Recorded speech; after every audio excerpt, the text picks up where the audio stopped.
Welcome to the Landmark Theater's Q&A podcast.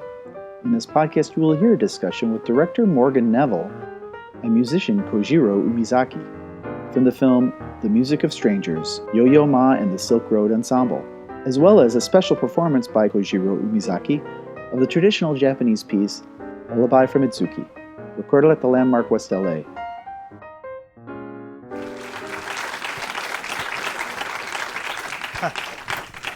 So we're going to do a little bit of talking, and then Ko's going to play for us. What?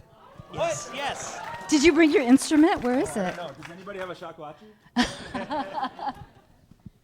So I'm going to start the Q&A, and I want to ask Morgan a question. Morgan, what made you want to make this movie? Good question.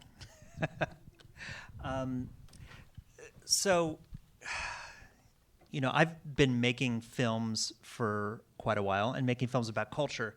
And I think when I stumbled across Yoyo and the ensemble, and when I got to meet Yoyo first, and Christina actually the first day, all of the things they were talking about as artists were all of the things that I've been thinking about secretly for years in terms of, what does my art mean? What does culture mean? What can I do with my art to understand the world, to change the world, to help people understand each other? I mean, I think in a way that's kind of what this big journey has been for me. And to find people who were talking about these things I'd kind of secretly thought about for a long time was really exciting. And I think I decided right from the beginning that, I was going to jump off the cliff and figure out what the hell the film was going to be afterwards. But I knew in Yoyo that I had this amazing kind of tour guide, and in the ensemble, this kind of personification of all these really interesting ideas about how we can understand other people in a way. And it's, just recently I was with Yoyo early this week, and you were too, and we were all talking about this. And I feel like, and I will throw it to you then, that something you guys talk a lot about is this idea of empathy. And in a way, I actually feel like the title, The Music of Strangers, is like an oxymoron, because you can't make music with somebody and be a stranger with them. This idea that you have to understand somebody, that's the process of understanding. And I feel like the thing I was getting from it as a filmmaker was that what film, and particularly documentary film, is about is presenting somebody's life and maybe allowing you to recognize something of your own life in their life. So, I think Roger Ebert had called movies empathy machines, so I feel like there's something that goes on with my work that was echoing what was going on in your work. And I don't know if there's a question in there, but maybe you could talk about your perspective on it. I could speak to that. I think, obviously Morgan himself, right? You're a musician as well. I don't like to call myself that around people like you, but I called you yes, that. okay.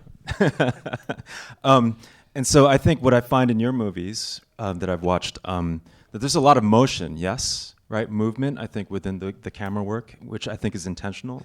And I think you take that and you also add, I don't know if you notice this, but there's a lot of motion on stage. Do you notice this with the ensemble, which is different from a classical music sort of setup, even though that's where a lot of the musicians come from, I think, in their training. So, just follow me on this. That there is a point to this, but there's a lot of talk these days. I'm kind of an academic, so there's a lot of talk these days about where does empathy come from in music, or what does music do to actually facilitate empathy? And one of the things that is looked at in cognition and neuroscience is this idea of mirror cells, right? That if you can actually see somebody, right, move, you actually feel it yourself. Yeah.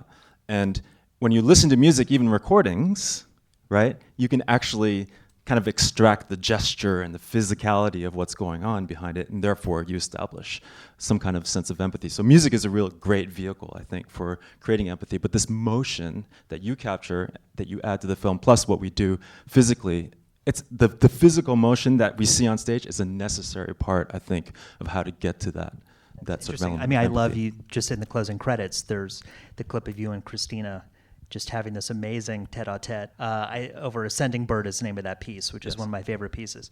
But, that And it's interesting. I mean, this is something we didn't even talk about in the film, but and you can get into it. But the idea of having an instrument like a gaita playing on the same, the loudest instrument, right? Yeah.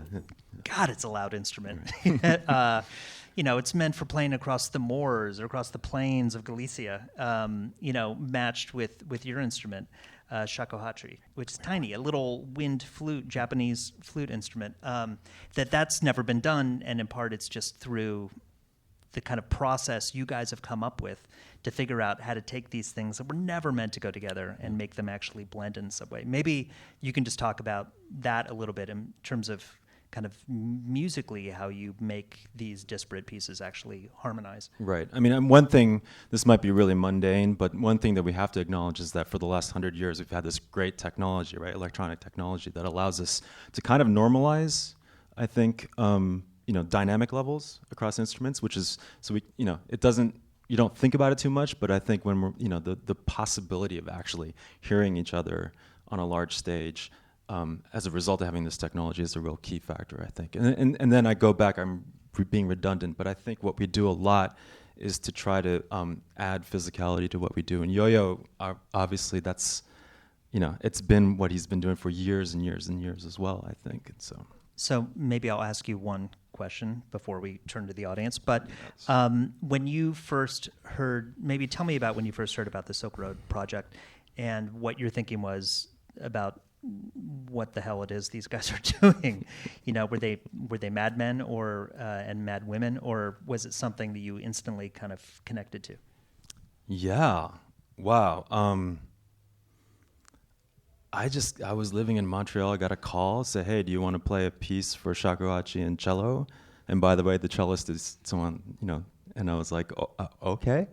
And I practiced all summer to memorize this piece by Mamiya Michio, which is a Japanese composer, real contemporary music, really kind of tough and, hard to get your ear onto. So I go down and I rehearse this with Yoyo, and then I sort of get a sense of the fact that it's experimentation. Basically, in the early years, it's a lab. It's really set up as a lab to try to generate new ideas and have different things that seem to be coming from disparate spaces to actually ignite something new. I personally, not that you are asking this, but, and I have to say this because I have a classmate here from Japan, I think today, but so she would be able to, Mimi, right? So you recognize this, but we're caught in this world of in-betweens, I think, between a Japanese identity and perhaps an international identity, and I think that made a lot of sense for people like me. And you maybe could just say something about your own upbringing, how you fit into this, because almost everybody in the ensemble has a bi or tricultural kind of background too. Right. So my mother is Danish, and she was crazy enough to buy a one-way ticket to Japan to marry a Japanese guy back in the 60s, and they actually. Just briefly, but they're products of World War II. So my father saw the Nagasaki mushroom cloud. My mother's father didn't return from the war. So they're both reaching out, I think, to the world to try to bring back a sort of a fractured world after the war. And, I'm this product of that. Yeah.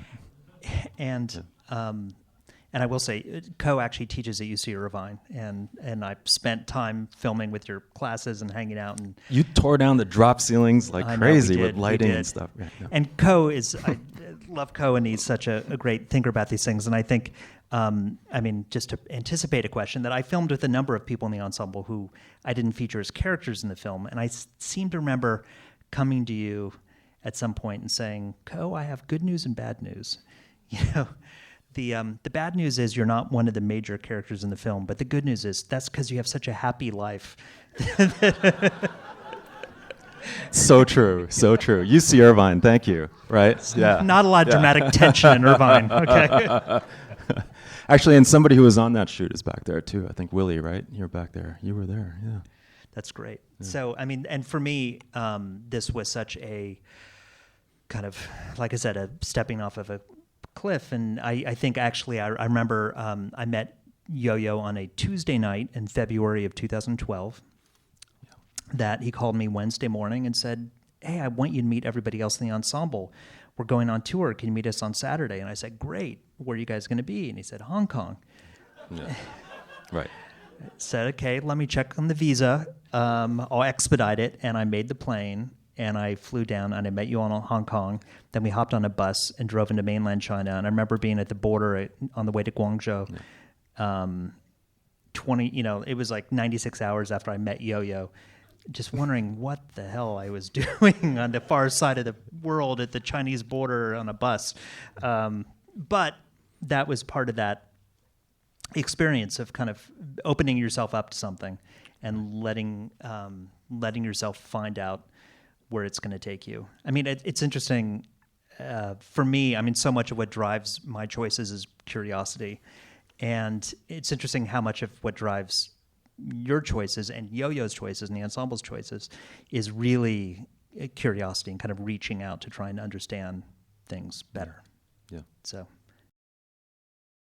Wonderful movie, incredible music, and you introduced us to some really incredible personalities, and you added a culture, something to our culture that I think we've never had before.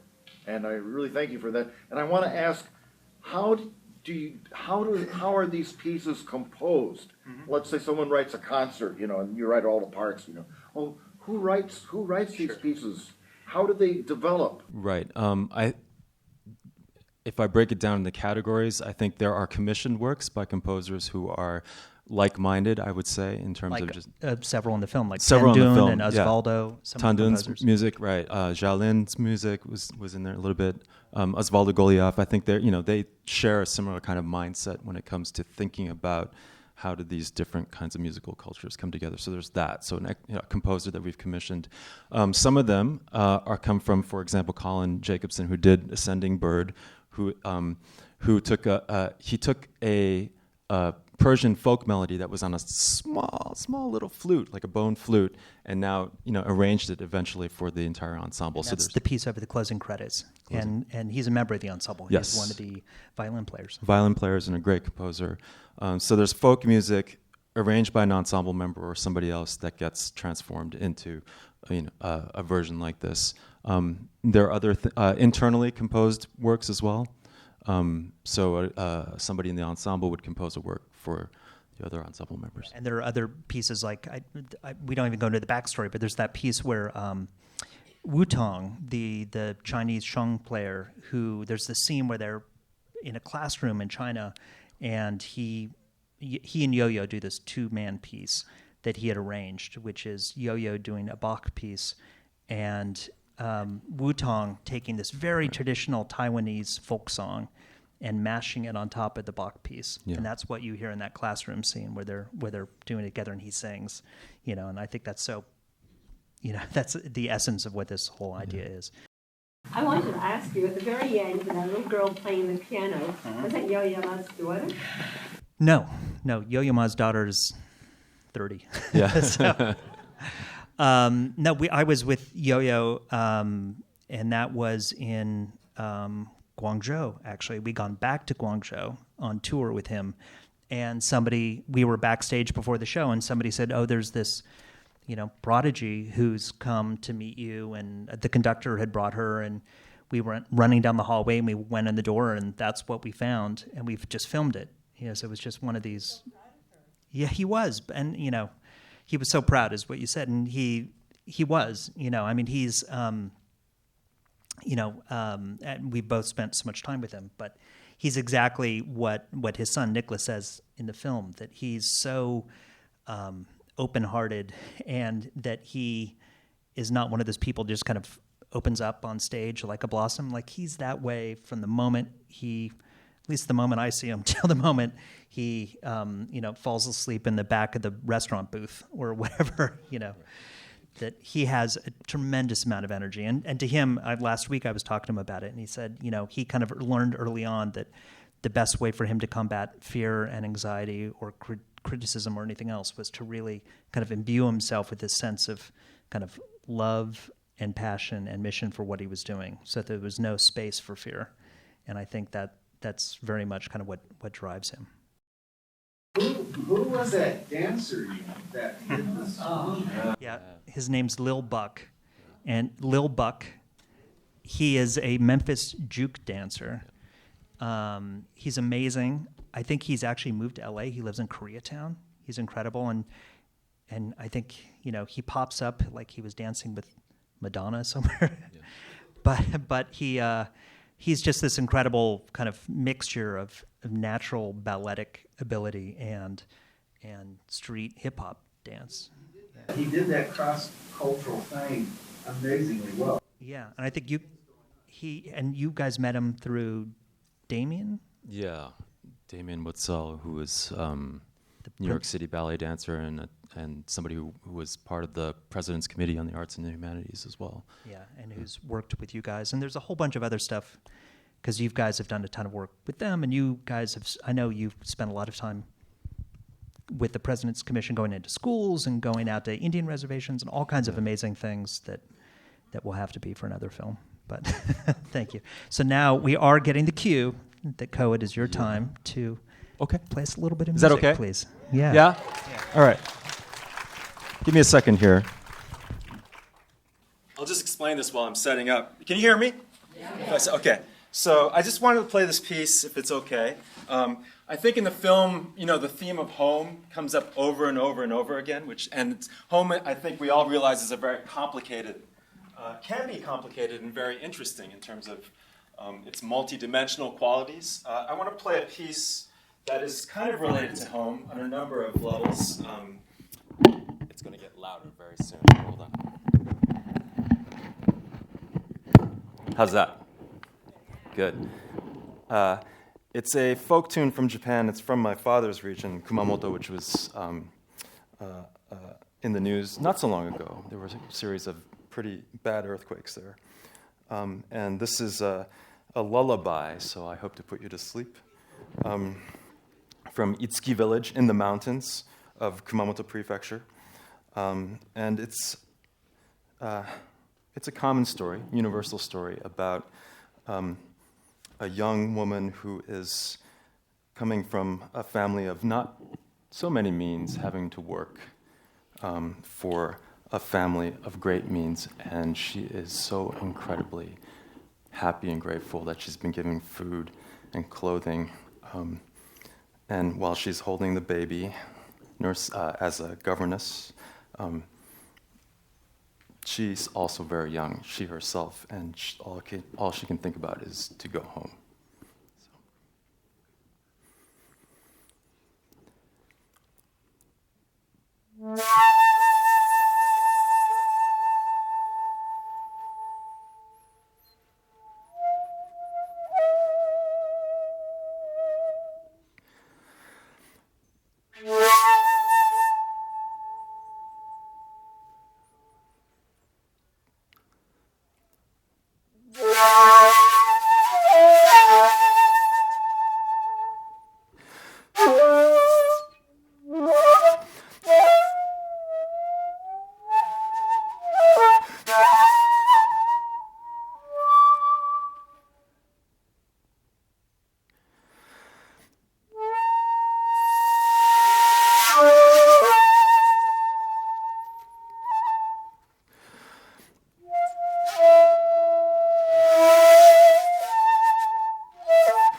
Thank you, everybody. Have a good night.